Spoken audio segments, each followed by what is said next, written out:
આજે બજેટ હતું એટલે એવું લાગતું હતું કે જનતાને થોડો ઘણો કંઈક ફાયદો થાય એમ, પણ ફાયદો તો ન જ થયો, પણ ઉલટાનું શેર માર્કેટને થોડુંક બહાર પડ્યું એમ. એટલે શેર માર્કેટને બહાર પડ્યું હોય એટલે બજેટમાં કાંઈ લઈ લેવાનું ના જ હોય. જોકે નીચે એક વિડીયો મૂકું છું, ધ્યાનથી સમજજો અને પછી શેર કરજો.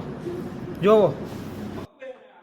કેન્દ્ર સરકારનું જે બજેટ આવ્યું છે એ રૂટીન બજેટ, મતલબ ખોખલાપણું બજેટ બહાર પાડ્યું છે. નથી તો ખેડૂતો માટે કોઈ વિઝન નથી, મધ્યમ વર્ગ માટે વિઝન. તમે વિચાર કરો, મધ્યમ વર્ગ કેટલું ટેક્સ આપે છે.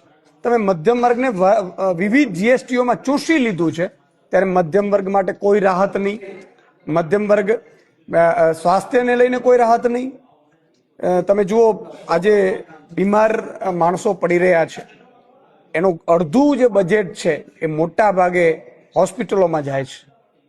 તો હોસ્પિટલોને લઈને અને મિડલ ક્લાસ માટે કોઈ વ્યવસ્થા એવી કરવામાં નથી આવી જે હેલ્થને લઈને હોય, હેલ્થ સેક્ટરને લઈને હોય. ઇવન શિક્ષા માટે પણ કોઈ, શિક્ષણ અને આરોગ્ય બહુ જ અગત્યની બાબત છે જિંદગીમાં. જેટલી રોટી કપડા મકાન છે એટલી જ જરૂરિયાત અત્યારે સ્વાસ્થ્ય અને શિક્ષાની છે.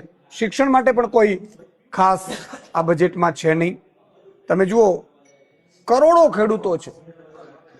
ખેડૂતો માટે સિંચાઈની વ્યવસ્થાની વાત હોય, ખેડૂતો માટે ફ્રી વીજળીની વાત હોય, કે ખેડૂતો માટે કંઈક વિઝનની વાત હોય, ખેડૂતોને કોઈ સહકાર નથી. ખેડૂતોને જે ક્રોપ લોન મળે છે એમાં રાહતની વાત હોય, એમાં ટકાવારી રાહતની વાત હોય, એમાં પણ કોઈ છે નહીં. બેરોજગાર યુવાનો માટે પણ કશું જ નથી.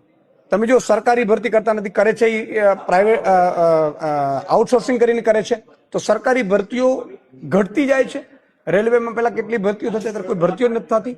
તો સરકારી ગવર્મેન્ટનું કેલેન્ડરને લઈને કશું નથી, સરકારી ભરતીઓને લઈને કશું નથી. એટલે બેરોજગાર યુવાનો માટે કોઈ એવો પ્રાવધાન નથી. એટલે આ બજેટ ફરીથી કહીશ કે ખોખલાપણું છે. આ બજેટ ભારતને પાછું નીચે ડાઉન લઈ જાય એ લેવલનું બજેટ છે.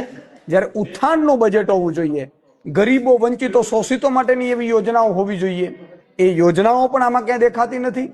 તમે જુઓ, મનરેગા યોજનાનું નામ ચેન્જ કર્યું, 100 દિવસના 125 વધાર્યા, પરંતુ રાજ્ય સરકારનો ભાગ 40% કરી નાખ્યો.